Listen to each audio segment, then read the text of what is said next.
अक्सर आपने लोगों को एक दूसरे के बारे में बात करते हुए सुना होगा, एक दूसरे के पार्टनर्स के बारे में बात करते हुए सुना होगा कि उसका पार्टनर कितना सुंदर है, कितना टैलेंटेड है, कितना कम बोलता है, या फिर कितने सधे हुए शब्दों में बोलता है। या फिर आपने सुना होगा कि उस बंदे का बिजनेस बहुत अच्छा चल रहा है क्योंकि उसका बिजनेस पार्टनर बहुत अच्छा है। ये अच्छा क्या है? ये अच्छा सेवेंथ हाउस है। जो भी है आप अपनी किस्मत में लिखवा कर लाए, एक्सेप्ट करिए एंड मूव ऑन करिए, looking at the positive qualities of your partner. Welcome to my channel Astrology Blessings and Guidance. ज्योतिष में 12 भावों की श्रृंखला को आगे बढ़ाते हुए आज हम बात करेंगे सप्तम भाव की, यानी सेवेंथ हाउस की। सप्तम भाव की क्या इंपॉर्टेंस है?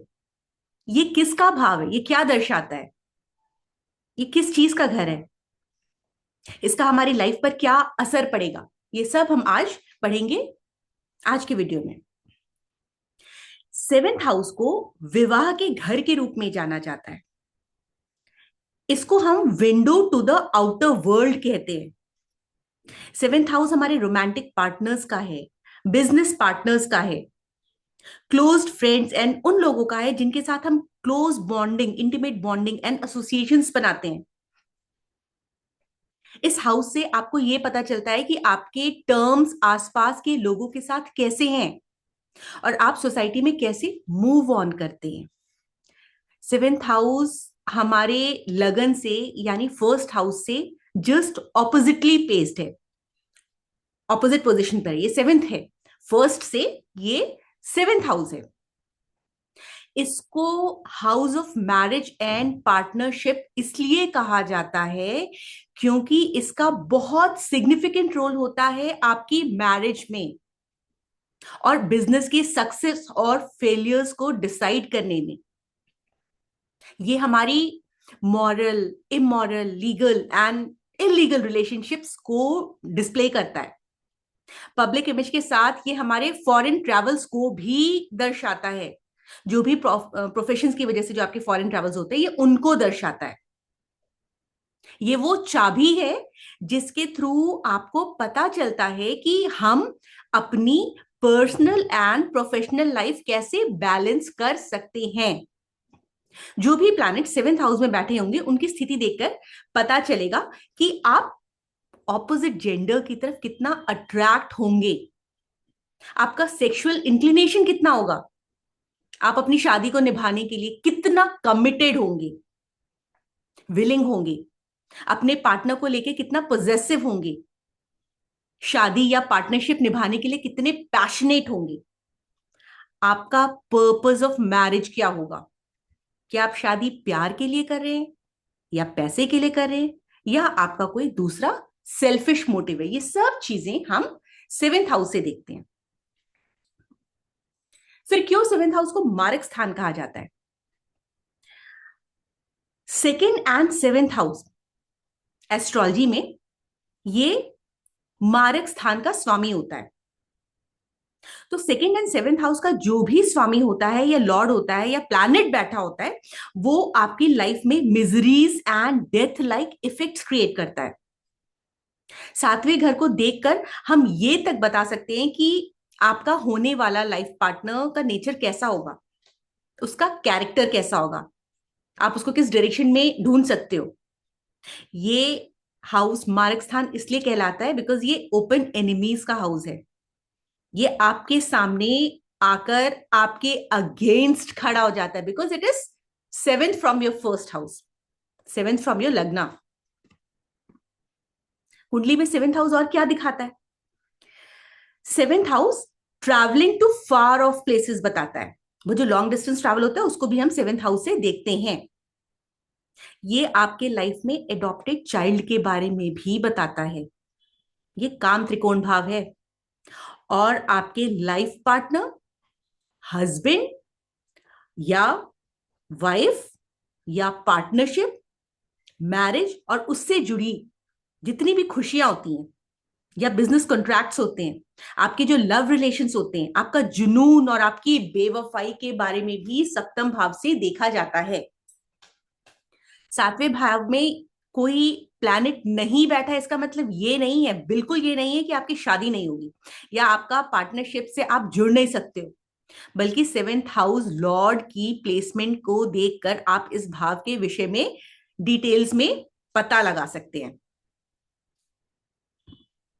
ये जो सेवेंथ हाउस है ये आपकी पार्टनर की कैरेक्टरिस्टिक्स के बारे में बताता है, उसकी खूबियों के बारे में बताता है, उसके कॉम्प्लेक्शन के बारे में बताता है, उसकी अपीयरेंस के बारे में बताता है, उसके लुक्स, और हर तरह की जो डिटेल्ड एनालिसिस होता है वो कितना एम्बिशियस होगा या आपको डिसीव करेगा, ये सारी बातें हम सेवेंथ हाउस से देखते हैं। टॉरस यानी वृषभ एंड लिब्रा यानी तुला, ये दोनों ही राशियां वीनस की हैं, यानी शुक्र ग्रह से ही गवर्न्ड होती हैं। और इन दोनों राशियों का बहुत स्ट्रॉन्ग कनेक्शन होता है प्रेम से, सुंदरता से, हार्मनी से एंड प्लेजर से। इन दोनों साइंस के लोगों को एस्थेटिक्स यानी सौंदर्य प्रेमी कहा जाता है, कंफर्ट लविंग कहा जाता है, हार्मोनियस बैलेंस रिलेशनशिप बनाने में ये लोग बहुत ही स्किल्ड होते हैं, इसलिए ये सारी चीजें इनके लिए बहुत इंपॉर्टेंट होती हैं। टॉरस एक अर्दी साइन है, पृथ्वी तत्व वाली राशि है, और ये लोग बहुत ही फिजिकल कंफर्ट और सेंसुअलिटी को, मींस कामुकता पर बहुत फोकस्ड होते हैं। जबकि लिब्रा वाले लोग जो वायु तत्व की राशि से जुड़े होते हैं, ये इंटेलेक्चुअल पर्सनालिटीज होती हैं और इनको सोशल हार्मनी पर ज्यादा फोकस करना होता है। तो यहाँ पे ये थोड़ा सा डिफरेंस आता है इनमें। सेवेंथ हाउस से हमारे कौन से बॉडी पार्ट्स जुड़े होते हैं? सातवां घर हमारे कमर से जुड़ा होता है, इसलिए इसके आसपास के बॉडी पार्ट्स इस भाव से देखे जाते हैं। हमारी किडनीज, हमारा लोअर पेल्विक एरिया, हमारी लोअर बैक इसी सेवेंथ हाउस के अंडर ही आते हैं। फीमेल्स में जो ovaries and uterus related issues होते हैं वो सेवेंथ हाउस से देखे जाते हैं, क्योंकि उसी से फिजिकल रिलेशनशिप्स भी बनाए जाते हैं। इसीलिए आपका सेवेंथ हाउस स्ट्रॉन्ग एंड अच्छी कंडीशन में होना बहुत इंपॉर्टेंट होता है। आपको एक बात बताती हूँ, हमारा जो लोअर बैक का एरिया होता है हमारी बॉडी को बैलेंस एंड सपोर्ट प्रोवाइड करता है। जितनी हमारी पार्टनरशिप स्ट्रांग होगी उतना ही हम इमोशनली भी स्ट्रांग होंगे। क्यों? क्योंकि हमारा lower back support and balance देगा हमें, तो हम इमोशनली इजीली ट्रिगर नहीं होंगे। जितना हमारा इमोशनल लेवल स्ट्रांग हो उतनी हमारी लोअर बैक भी हेल्दी होगी, उतनी ही हमारी लोअर बैक भी स्ट्रांग होगी। इस एरिया में डिस्कंफर्ट ये दिखाएगा कि हमारे रिलेशनशिप्स भी स्ट्रेस्ड है। पार्टनरशिप में psychological stress lower back pain के सिम्टम्स के कारण होता है। अब यदि हम किडनीज की बात करें तो जिस प्रकार से हमारी किडनीज हमारी बॉडी से वेस्ट फिल्टर आउट करती है, हमारी बॉडी से टॉक्सिन्स निकालती हैं, उसी प्रकार से वो हमारी बॉडी से इमोशनल वेस्ट निकालने में भी सिग्निफिकेंट रोल प्ले करती हैं। डायबिटीज जैसी बीमारी का वन ऑफ द रीजंस होता है स्ट्रेस। उस कंडीशन में किडनीज और पैंक्रियास का रोल होता है। जितना आप अपनी बॉडी को हाइड्रेटेड रखते हैं, अपने आप को मेडिटेशन से शांत करते हैं, आप सेवेंथ हाउस की एनर्जी को यूटिलाइज कर रहे हैं। आप सेवेंथ हाउस के टर्मोइल से, परेशानियों से अपने आप को उतना डिस्टेंस पे रख रहे हैं। तो ऐसा क्यों है कि एक हेल्दी स्किन स्ट्रॉन्ग वीनस का सिम्टम होती है? It's because skin is our largest organ of our body system, जो हमारी बॉडी को शील्ड की तरह कवर करती है, और ये स्ट्रेस रिलेटेड जितने भी डिसफंक्शंस होते हैं उनसे बहुत इजीली ट्रिगर हो जाती है। जब भी हम अंदर से परेशान होते, इंटरनल इमोशनल स्ट्रेस से ट्रिगर हो जाते, हमारे स्किन पर उसका बहुत ही प्रोमिनेंट असर दिखाई देता है। इसलिए स्किन भी सेवेंथ हाउस का सब्जेक्ट है। कौन कौन से लोगों को सेवेंथ हाउस से देखा जाता है? सेवेंथ हाउस से हमारे मैरिज पार्टनर को देखा जाता है, हमारे क्लोज बिजनेस एसोसिएट को देखा जाता है, और ऐसा कोई भी व्यक्ति जिसके साथ हम क्लोज एसोसिएशन फॉर्म करते हैं, one two one partnership form करते हैं, वो सब सेवेंथ हाउस के लोग हैं। इस हाउस में वो लोग गिने जाते हैं जिनसे हम डीपली कमिटेड फील करते हैं, चाहे वो पर्सनल लेवल पर हो या प्रोफेशनल लेवल पर हो। इसमें हमारे सारे romantic relationships, business collaborations and legal contracts वाले लोग कवर होते हैं। सेवेंथ हाउस की एक्टिविटीज क्या हैं? जब हम किसी से बहुत ओपन होकर कम्युनिकेट करते हैं, उस वक्त बैलेंस एंड हार्मनी यानी संतुलन और सद्भाव को हम प्रमोट कर रहे होते हैं। ये सेवेंथ हाउस की एक्टिविटी है। फॉर एग्जाम्पल, अपने लाइफ पार्टनर के साथ हम जब मिलकर डांस करते हैं, मिलकर कुकिंग करते हैं, टीम वर्क में कोई काम करते हैं, या कपल्स की तरह किसी प्रोग्राम में पार्टिसिपेट करते हैं, अपने पार्टनर के थॉट्स को एक्टिवली सुनते हैं और अपनी भी नीड्स एंड एक्सपेक्टेशंस ओपनली उसके सामने एक्सप्रेस करते हैं। हम अपने कन्फ्लिक्ट्स पर डिस्कशन करना और उसको सुलझाना, साथ में सॉल्व करना पसंद करते हैं। अपने पार्टनर के साथ सोशल गैदरिंग में जाना पसंद करते हैं। इन सब बातों का ध्यान रखना और मैरिज में फिर फिजिकल रिलेशनशिप्स बनाना, ये सेवेंथ हाउस की ही बहुत ही अच्छी एंड बैलेंस्ड एक्टिविटी होती है। जुपिटर की दृष्टि सातवें भाव पर पड़ती है तो क्या होता है? जुपिटर एक्सपेंशन का कारक है। जुपिटर एक अच्छा प्लैनेट है। वैदिक ज्योतिष में बृहस्पति की सातवीं दृष्टि बहुत ही ऑस्पिशियस मानी जाती है, बहुत ही बेनिफिशियल मानी जाती है, जो रिश्तों में balance, marriage happiness and favourable partnership को बढ़ावा देती है। It's auspicious and is responsible for your blissful married life. ये आपके सौभाग्य, आराम और आनंद में वृद्धि करती है, एक्सपेंशन करती है। ये ग्रह उस इंडिविजुअल की बुद्धि, ज्ञान और स्पिरिचुअलिटी को मल्टीप्लाई करता है यदि ये सेवेंथ हाउस को देख रहा होता है या वहां पे बैठ जाता है। बृहस्पति यहां खुद बैठ जाए या अपनी पांचवी, सातवीं और नवम दृष्टि से इस भाव को देखने लगे तो अच्छा होता है।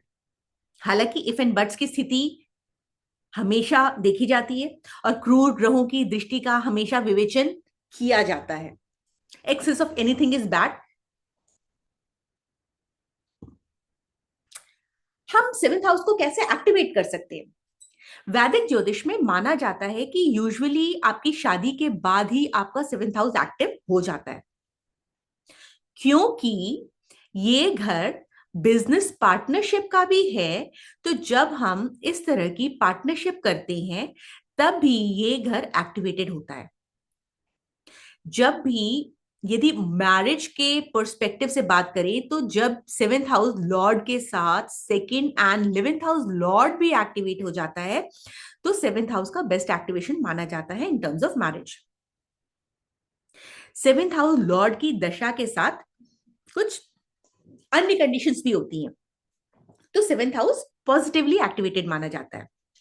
ये प्राइमरी एक्टिवेशन पॉइंट होता है। ये एक्टिवेशन आपको और कैसे दिख सकता है?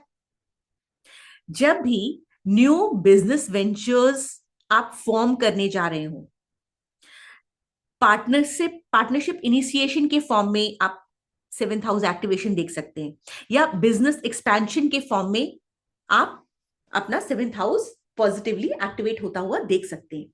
ऐसा भी हो सकता है कि आपकी शादी हो और आपकी करियर अपॉर्चुनिटीज नेटवर्किंग के फॉर्म में बढ़ जाए और आपको प्रोफेशनल गेन्स होने लग जाए। This is also a positive activation of your seventh house. Always try कि आपकी पार्टनरशिप मीनिंगफुल हो, हेल्दी रिलेशनशिप डायनेमिक्स बने, आपकी और आपके पार्टनर की नीड बैलेंस करना सीखिए, जानिए, इंप्लीमेंट करिए इस चीज को। उस क्लोज रिलेशनशिप को नर्चर करिए, या रोमांटिक रिलेशनशिप को, या बिजनेस रिलेशनशिप हो, कुछ भी हो, या प्लेटोनिक रिलेशनशिप हो, means friendly relationship but not sexually based. ये सब सेवेंथ हाउस एक्टिवेशन का पॉइंट होता है, की होता है। What is the Karma of seventh house? सातवां भाव आपकी खुल्लम खुल्ला लड़ाई का है, यानी ओपन वॉर लाइक सिचुएशन दिखाता है। जब भी लाइफ आपके सामने चैलेंज के फॉर्म में ऐसी कोई स्थिति खड़ी करती है जहां सिचुएशन घर की चार दीवारी से निकलकर पब्लिक में आ जाए, तो आपके सामने उसको फेस करने के अलावा कोई ऑप्शन बचता नहीं। ये आपका प्रारब्ध है, जो आप पिछले कुछ जन्मों को जोड़कर इस जन्म में लाए हो। जब शनि सेवेंथ हाउस में बैठता है तो आप चैलेंजेस फेस करते हो related to the principles in partnership या बिजनेस और वर्क प्लेस या फिर शादी में। राहु की यहां प्रेजेंस आपको फाइट करवाती है ऐसी बातों के लिए जो कि शायद आपसे लिंक्ड भी ना हो, एक अनकन्वेंशनल रीजन के लिए। Which planet is responsible for divorce और ईगो? वैदिक ज्योतिष में कुछ क्रूर यानी मेलिफिक प्लैनेट्स डिवोर्स के लिए रिस्पॉन्सिबल होते हैं। जैसे मंगल और सूर्य गर्म ग्रह हैं और आपको अपनी लाइफ पार्टनर के अग्रेशन, इम्पेशंस या ईगो की वजह से दिक्कतें फेस करनी पड़ती हैं। इसके अलावा शनि और राहु भी अनोखे तरह के चैलेंजेस क्रिएट करते हैं। इसके अलावा जब सप्तम भाव का स्वामी अफ्लिक्टेड हो जाता है या फिर 6, 8, 12 हाउस में जाकर के प्लेस्ड हो जाता है, तो भी सिचुएशन काफी क्रिटिकल हो जाती है, अनबियरेबल हो जाती है। कमजोर शुक्र ग्रह जो कि प्लैनेट ऑफ लव है, वो भी वैवाहिक कलह और अलगाव का संकेत देता है। क्योंकि सूर्य की यहां प्लेसमेंट बताती है कि शादी को एक कोमल रिश्ते में आप बांधने की कोशिश कर रहे हो, लेकिन सूर्य यहां पे बैठा है तो अपना वर्चस्व बना करके रखने की कोशिश करेगा। वो चाहेगा कि मैरिड लाइफ में सिर्फ मेरी चले, बिकॉज सन इज किंग। तो सन का नेगेटिव यूटिलाइजेशन मत करिए। Don't put ego between your partnership, क्योंकि शादी एक बहुत सेंसिटिव रिलेशनशिप है और यहां ईगो की कोई जगह नहीं है। ईगो की जगह तो बिजनेस पार्टनरशिप में भी नहीं होती। बड़े से बड़े कोलैबोरेशंस ढहते हुए देखे गए हैं। मांगलिक दोष क्या होता है? वैदिक ज्योतिष में ऐसा माना जाता है कि एक मांगलिक का विवाह एक मांगलिक से ही किया जाना चाहिए, तो वो सफल हो जाता है। एक मांगलिक ही दूसरे मांगलिक की एनर्जी को झेल सकता है, क्योंकि मंगल की एनर्जी बहुत स्ट्रांग होती है। नहीं तो सेपरेशन या death of one of the partners commonly देखा गया है। हालांकि ज्योतिष में कई उपायों का भी प्रावधान है, परंतु जैसा कि नाम ही मंगल दोष है, मांगलिक दोष, तो जब भी Mangal first, second, fourth, seventh, eighth and 12th house में प्लेस्ड होता है, तो मांगलिक दोष की स्थिति बनती है। इसमें इंडिविजुअल बहुत अग्रेसिव हो जाता है, बहुत आर्ग्यूमेंट्स करता है अपने पार्टनर के साथ, बहुत फ्रस्ट्रेटेड फील करता है, उसमें पेशेंस नहीं होती। तो ये सारी स्थितियां ऑब्वियसली आप में, आपकी लाइफ में दिक्कत क्रिएट करेंगी। ये होता है मांगलिक दोष का प्रभाव। कौन से प्रोफेशन सेवेंथ हाउस से देखे जाते हैं? सेवेंथ हाउस पार्टनरशिप को गवर्न करता है, बिजनेस एंड पब्लिक इंटरेक्शंस को गवर्न करता है। तो जितने भी करियर्स होते हैं जो बिजनेस पार्टनरशिप से लिंक्ड होते हैं, आपके बिजनेस पार्टनर्स हो गए, या consultant, broker, client facing role वाला कोई प्रोफेशन हो गया, कोई सेल्स रिप्रेजेंटेटिव है, कोई कस्टमर सर्विस मैनेजर है, या कोई पब्लिक रिलेशन स्पेशलिस्ट है, ये सब सेवेंथ हाउस के ही प्रोफेशंस हैं। इसके अलावा कौन से प्लैनेट्स या राशि यहां पर बैठी है उसका भी इस हाउस के ऊपर इंपैक्ट पड़ेगा। आप कौन से प्रोफेशन ऑप्ट कर सकते हैं, इन सारी चीजों को ध्यान में रखा जाता है। आपके स्पाउस का क्या प्रोफेशन है वो कैसे देखें? इसमें हम कुंडली के चौथे भाव को देखते हैं, फोर्थ हाउस को, जिससे हमें अपने स्पाउस का या लाइफ पार्टनर का प्रोफेशन पता चलता है। सेवेंथ हाउस हमारी लाइफ पार्टनर का है और फोर्थ हाउस 7th से 10th होता है, तो ये हमारे लाइफ पार्टनर का प्रोफेशन बताएगा। इसके अलावा फोर्थ हाउस का लॉर्ड कहां बैठा है उससे भी हमें इंसाइट मिलती है। और तो और, we can't ignore planet sitting in the fourth house to understand your spouse profession. They also play a very crucial role. Astrology का लगन चार्ट एक जनरलाइज प्रिडिक्शन होती है about your spouse career, and it gives you precise details. इन details को जानने के लिए आप D9 चार्ट को भी देख सकते हो. Close collaboration, seventh house close collaboration से कैसे लिंक्ड है?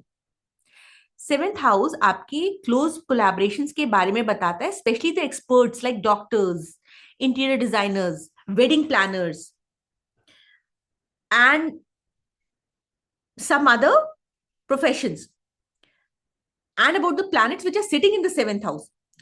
और राशि का लॉर्ड कहाँ प्लेस्ड है, इन सबको देख करके भी, डिटेल्ड एनालिसिस करके, D10 चार्ट के द्वारा बहुत सारी इंसाइट्स भी देखने को मिलती है.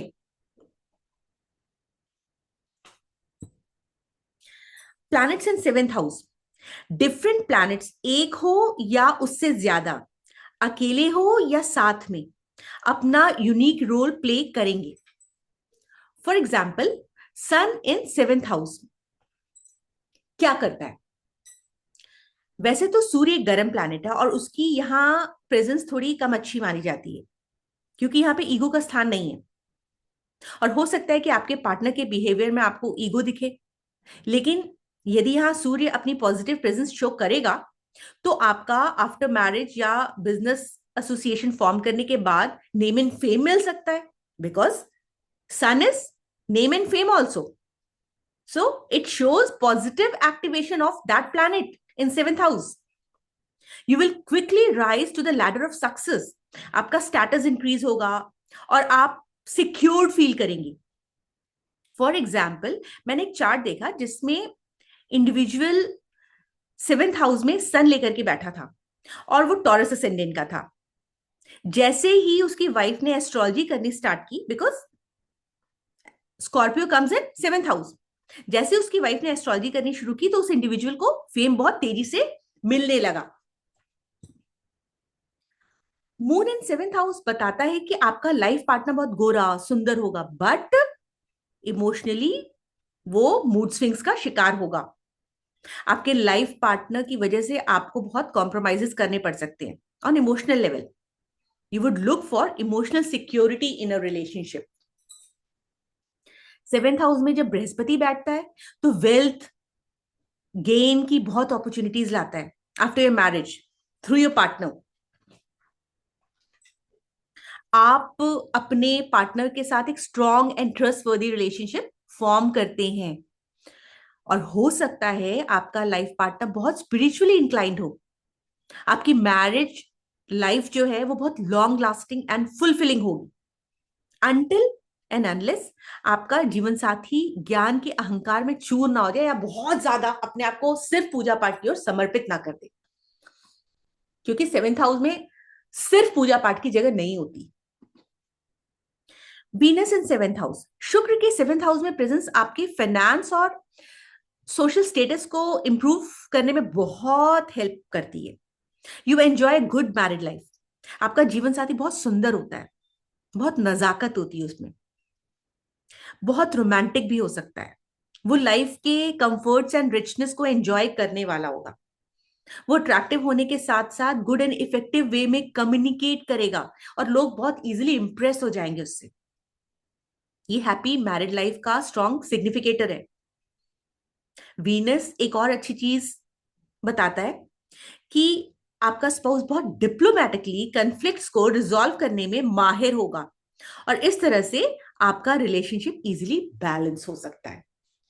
तो कोई भी प्लैनेट यदि आपका सेवेंथ हाउस में बैठा है तो उसकी पॉजिटिव एनर्जी को ट्रिगर करिए, उसकी पॉजिटिव एनर्जी को चैनलाइज करिए, तो आपकी लाइफ बहुत अच्छी हो जाएगी. मार्स सेवेंथ हाउस में हीटेड आर्ग्यूमेंट्स और स्ट्रॉन्ग असर्टिव नेचर के पोटेंशियल साइंस देता है. मार्स यानी मंगल में अग्नि की एनर्जी है, ये फायरी साइन है, इसलिए कॉन्फ्लिक्ट्स होते हैं. एक मांगलिक को दूसरे मांगलिक पार्टनर ही बेटर डील कर सकता है. इसके अलावा strong sexual attraction and intense passion और बहुत ज्यादा पॉजिटिवनेस मंगल की प्लेसमेंट से देखी जाती है इन सेवेंथ हाउस. तो यदि मंगल, शुक्र और बृहस्पति से दृष्टि संबंध बनाए तो रिजल्ट्स बेहतर हो जाते हैं। जब यहाँ पे मंगल की प्लेसमेंट होती है 7th हाउस में, तो यदि आपका स्पाउस एक्सरसाइज वगैरह करता रहे, अपनी एनर्जी को सही डायरेक्शन में चैनलाइज करे, तो बहुत अच्छा होता है। मरकरी, आपके पार्टनर के साथ आपका एक इंटेलेक्चुअल कनेक्शन हो सकता है, बिकॉज मरकरी आपकी बुद्धि है। जो आपको अच्छा लगे, आप हो सकता है आप उसकी इंटेलिजेंस को अप्रिशिएट करते हो, आप लाइक करो। मे बी वो बच्चों की तरह थोड़ा नटखट हो, थोड़ा टॉकेटिव हो, और मैरिज लाइफ में बहुत अच्छा सामंजस्य बिठाने में इंपॉर्टेंट रोल प्ले करे। उसकी कनेक्शन, जो कम्युनिकेशन स्किल होगी, आपको मोहित कर दे। और ये सारे जो सूत्र होते हैं वो मैरिड लाइफ को प्लेजेंट बनाने में, अच्छा बनाने में, अच्छा एक्सपीरियंस देने में बहुत ही नोटवर्दी होते हैं। सैटर्न एक बहुत डिसिप्लिन प्लैनेट है, उसको लॉयल्टी बहुत पसंद है। शनि इन 7th हाउस मैरिड लाइफ में डिले दिखाता है। हो सकता है आपकी शादी लेट हो। आपका लाइफ पार्टनर आपकी तरफ बहुत कमिटेड तो होगा, वो मैच्योर भी होगा, रिस्पॉन्सिबल भी होगा, और आपको दुनिया की हर मुसीबत से एक शील्ड की तरफ प्रोटेक्ट करेगा। लेकिन ऐसा भी हो सकता है कि आपको इस शील्ड में थोड़ी घुटन का सामना करना पड़े। मे बी आपके और उसमें थोड़ा सा एज डिफरेंस ज्यादा हो, वो मेच्योर दिखता हो, थोड़ा सा धीरे धीरे बात करता हो, धीरे धीरे चलता हो। क्यों? क्योंकि शनि एक धीमी गति से चलने वाला प्लैनेट है, लेकिन लिब्रा राशि में यह उच्च के रिजल्ट्स देता है। शनि 7th हाउस में मैरिज में डिले तो देता है, लेकिन आप कुछ उपाय वगैरह करके इस डिले को सही तरीके से चैनलाइज कर सकते हैं। आप अपने पार्टनर से मेच्योरिटी की उम्मीद रखेंगे इन मैरिज एंड रिलेशनशिप्स, यदि शनि आपका 7th हाउस में प्लेस्ड होगा, जो कि शायद आपके पार्टनर का नेचर ना हो। तो जब शनि यहां पे बैठे तो पेशेंस जरूर रखिए, बिकॉज पेशेंस इज की। राहु 7th हाउस में चैलेंजेस एंड कॉम्प्लेक्सिटीज दिखाता है। हो सकता है कि वो आपकी मैरिड लाइफ में थोड़ी कंफ्यूजन की स्टेट क्रिएट करे आपके पार्टनर को लेकर के। मे बी आपका लाइफ पार्टनर रिश्ते में आपसे कुछ ज्यादा अलग हो, या हमेशा कुछ अलग या नए नई चीजें करने को कहे, और जिसकी वजह से आपके रिलेशंस में कन्फ्लिक्ट हो सकता है वो बहुत एम्बिशियस हो सकता है वो सीक्रेसी मेंटेन करने वाला हो, अपनी हर बात आपके साथ ना डिक्लेयर करे। मे बी वो धोखा भी दे सकता है, क्योंकि राहु का बिहेवियर है, राहु एक अनप्रिडिक्टेबल प्लैनेट है। आपको शादी में या पार्टनरशिप में थोड़ा सा इन सब चीजों को ध्यान में रख करके चलना होगा। May be relationship intense, passionate हो, स्टार्टिंग आपकी इंटेंस एंड पैशनेट रिलेशनशिप से हो, बट जैसे जैसे आप आगे मूव ऑन करें, आपको सिग्निफिकेंट ऑब्स्टिकल्स भी साथ साथ देखने को मिले। तो इसमें आप कुछ उपाय करिएगा।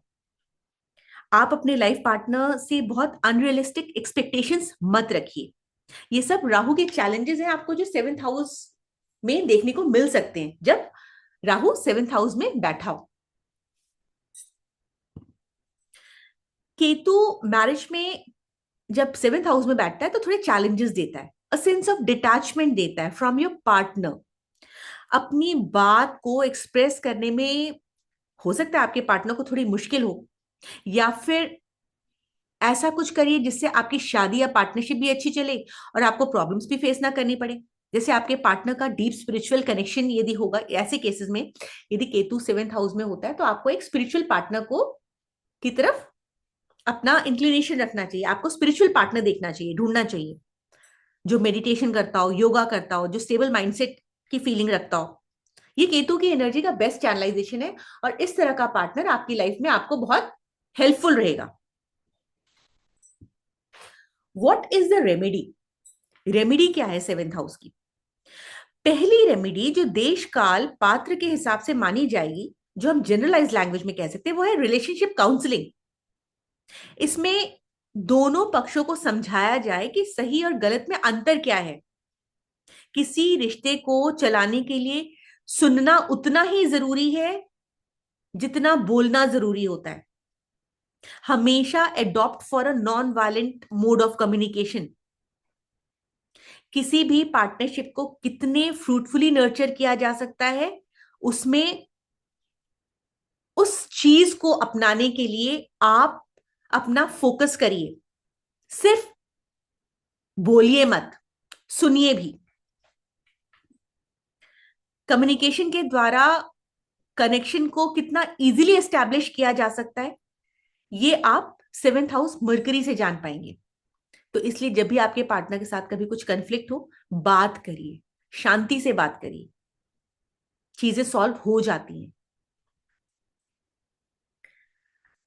आप एक साथ शॉपिंग पर भी जा सकते हैं, आर्ट क्लासेस पे जा सकते हैं, समय स्पेंड कर सकते हैं एक साथ, योगा या जिम कर सकते हैं। Do something together with your partner. ये सब सेवेंथ हाउस की एनर्जी का अच्छा चैनलाइजेशन है।